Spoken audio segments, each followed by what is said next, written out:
Everyone here is probably familiar with one of the most famous quotes of all time. That's one small step for man, one giant leap for mankind. Neil Armstrong said this after being the first person to set foot on the moon. It was a statement that marked one of mankind's greatest accomplishments. But have you ever considered what preceded those words? Even though Armstrong is remembered for this monumental success, NASA had actually made 10 prior attempts to land on the moon. But ultimately, these previous missions weren't failures. They were in fact steps that continually brought NASA closer to their goal. After all those missions before him, Armstrong finally stepped onto the moon. But he didn't magically land there. There was a big journey behind that accomplishment. As humans, we all have a tendency to focus our attention on results. We see someone after they've lost weight, but we don't consider all the work it took to get there.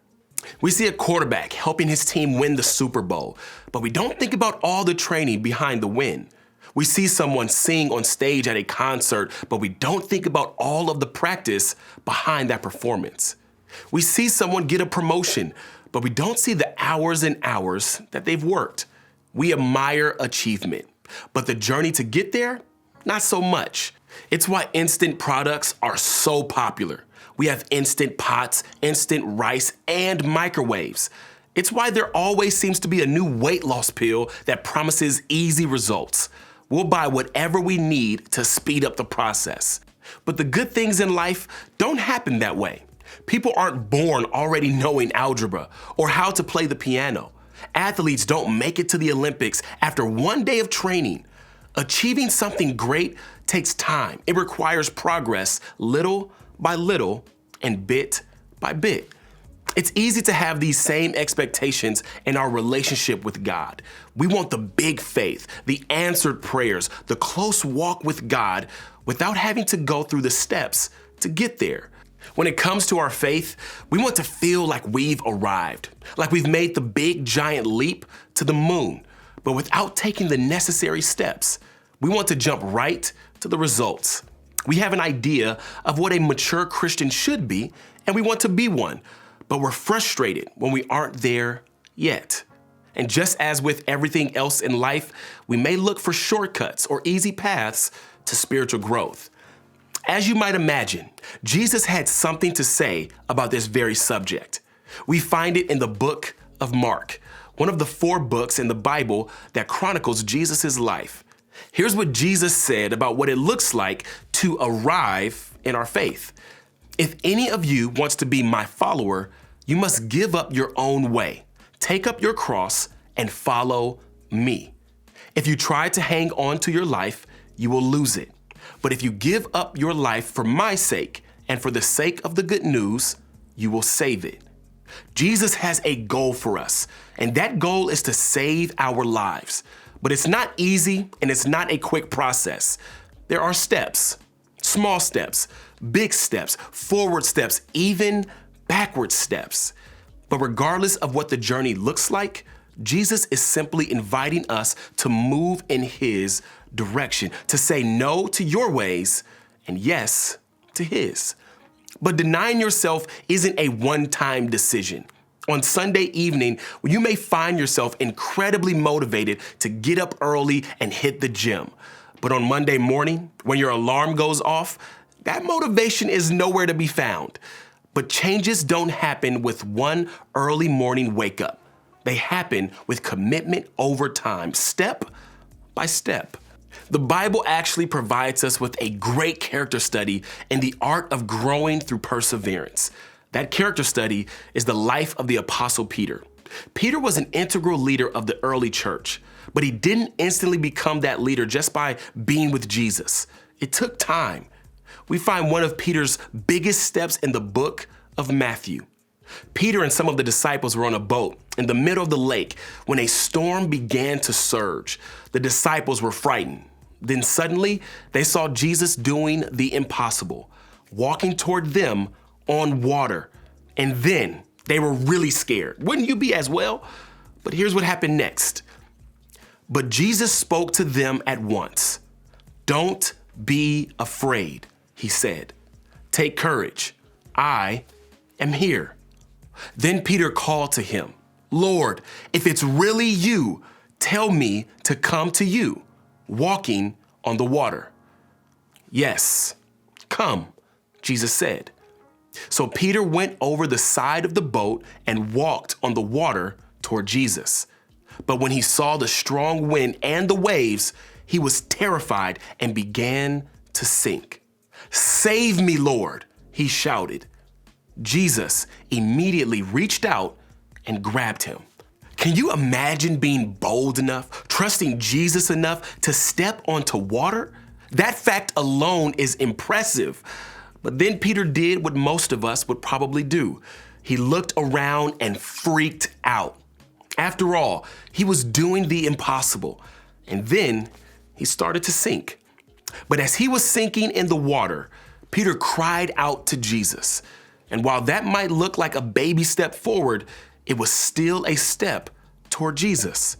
Because in that moment, Peter was saying, "I trust that you can rescue me out of this mess." Peter took a step toward Jesus, and Jesus met him right where he was. Peter took a big step forward, and then a big step backward, and then a small step forward. In fact, that pretty much exemplifies Peter's journey throughout the Gospels.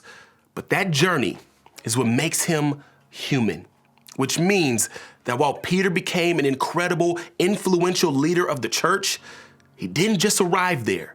It took time. It took effort. It even took making mistakes. So from Peter's life, we see that walking with Jesus is a work in progress. It's one step at a time, even when those steps temporarily take us in the wrong direction. But that's the good news, because it means God won't let us stay moving in the wrong direction. He'll redirect where we're headed, which means that every step can bring us closer to Him. Because ultimately, following Jesus is about steps, not leaps. Through Scripture, we see that following Jesus is more than a one-time decision. It's a decision that's made moment by moment, day in and day out, in the small and in the big things, over and over again. Jesus isn't expecting immediate results. Instead, He asks us to simply start and then keep putting one foot in front of the other. Every big thing that Jesus asks us to do starts with a step. The challenge to love our enemies, a step. The challenge to forgive, a step. The challenge to be thankful, a step. The challenge to be patient. The challenge to regularly pray. The challenge to regularly read the Bible, step, step, step. Even the beginning of our journey begins with a simple invitation: follow me. For some, those words seemed huge and they were reluctant to take that step. Others simply got up and followed. But regardless of the weight of these words, the reality is that following God requires a step, then another step, and then another step. There's a myth that says once you put your faith in Jesus and begin a relationship with God, your worries will go away. The hardships will disappear and you'll simply arrive. Your life will magically be transformed, extreme makeover style.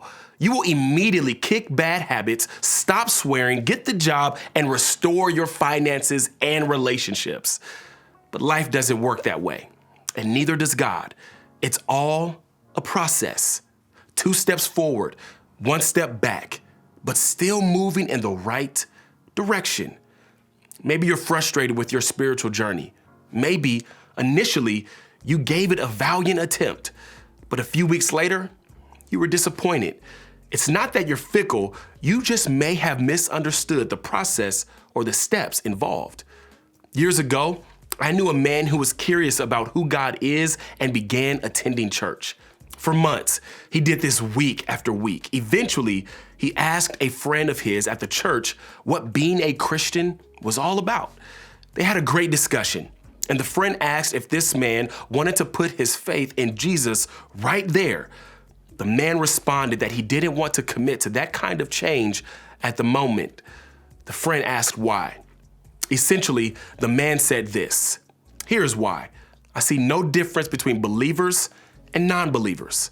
I see way too many people who call themselves Christian, but there's nothing in their lives that reflect the teachings of Jesus. Plus, when I think of church, I just see a lot of rules. And there are some parts of my life that I'm just not ready to change today. The friend wasn't sure what to say, and the two ended the conversation. The saddest part of this situation is this man was headed in the right direction, but he had misconceptions about what it meant to follow Jesus. Honestly, the friend did too. This misconception caused the man to stop moving forward because he thought he had to make one giant leap and instantly be a different person. When you walk with God, it's inevitable that He will change you to be more like Him. But the leap mentality says that you have to have every question answered before you take a step.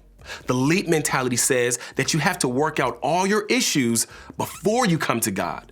The leap mentality says that you have to know the answer to every question and not have any doubts before you take a step toward Jesus. But Jesus isn't looking for big leaps. He's looking for small steps. So what is the next step for you? Is it taking a step toward believing that God is for you?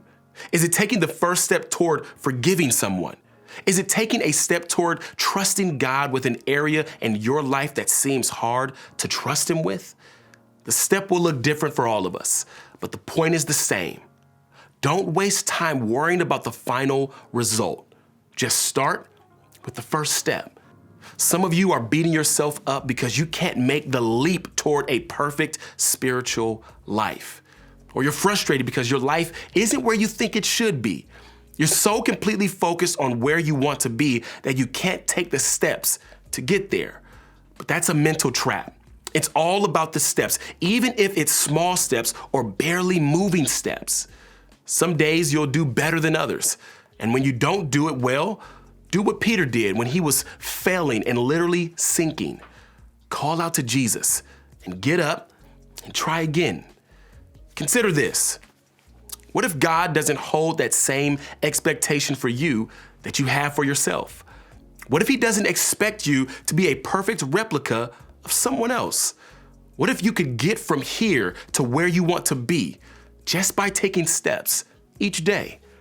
What if you simply moved moment by moment, decision by decision, and step by step toward who you hope to become? So, what's your next step?